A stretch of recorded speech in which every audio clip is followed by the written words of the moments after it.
हुकूमत जो PTI ते पाबंदी महण जो फ़ैसिलो PTI बानी अॻूणे सदर आरिफ अलवी ऐं कासिम सूरी ख़िलाफ़ आर्टिकल 6 तहत कार्रवाई लाइ रेफरेंस दाख़िल करण जो ऐलान। PTI बानी आरिफ अलवी ऐं कासिम सूरी ख़िलाफ़ आर्टिकल 6 तहत कार्रवाई कई वेंदी। मुल्क सां रांदि घणी थी वई, पाकिस्तान ऐं PTI गॾु नथा हली सघनि। PTI जो बानी फ़ाशिस्ट हुक्मरान हो।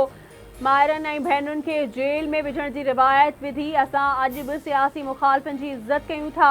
हुकूमत चाहे थी त मुल्क में सियासी ऐं मुआशी इस्तेकाम अचे। गुज़िरियल कुझु ॾींहंनि खां मुल्क में बहरान वारी सूरत-हाल पैदा कई पई वञे। मुल्क ख़िलाफ़ साज़िश कंदड़नि खे माफ़ न कयो वेंदो। इतलात वारे वफ़ाक़ी वज़ीर अताउल्ला तारड़ जी प्रेस कॉन्फ्रेंस। हिन चवण आहे त सुप्रीम कोर्ट PTI खे बिना घुरण जे रिलीफ ॾिनो। वफ़ाक़ी वज़ीर तारड़ जी प्रेस कॉन्फ्रेंस ते PTI जो रद्द अमल। PTI ते पाबंदी लॻाइण जी ॻाल्हि कंदड़ ॿी दुनिया में रहनि था।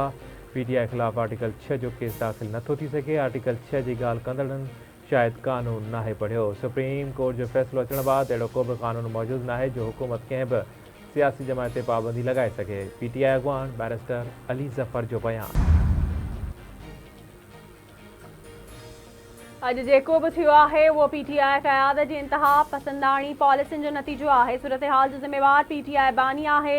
तशद्दुद, इंतिहा पसंदी ऐं फ़ाशिज़म पाकिस्तान जी सियासत सां गॾु नथा हली सघनि।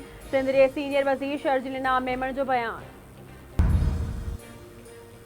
नवाज़ लीग मख़सूस सीटुनि बाबति सुप्रीम कोर्ट जे फ़ैसिले ख़िलाफ़ नज़रसानी अपील दाख़िल कराए छॾी। दरख़्वास्त में सुन्नी इत्तेहाद काउंसिल, हामिद रज़ा ऐं इलेक्शन कमीशन समेत 11 पार्टियुनि खे धुर बणायो वियो। नवाज़ लीग तरफ़ां सुप्रीम कोर्ट जे 12 जुलाई जे फ़ैसिले ते नज़रसानी जी इस्तदा। सुप्रीम कोर्ट हिकु मख़सूस पार्टी खे बिना घुरण जे रिलीफ ॾेई छॾियो। PTI सिविल सोसाइटी जी हिकु नस्ल खे तबाह करे छॾियो आहे। कुझु माण्हू सम्झनि था त हू ब्लैकमेलिंग जे ज़रिए सभु कुझु हासिल करे सघनि था। जेकॾहिं संदन एजेंडा सियासी हुजे हा त हू असेंबलियूं न टोड़नि हा।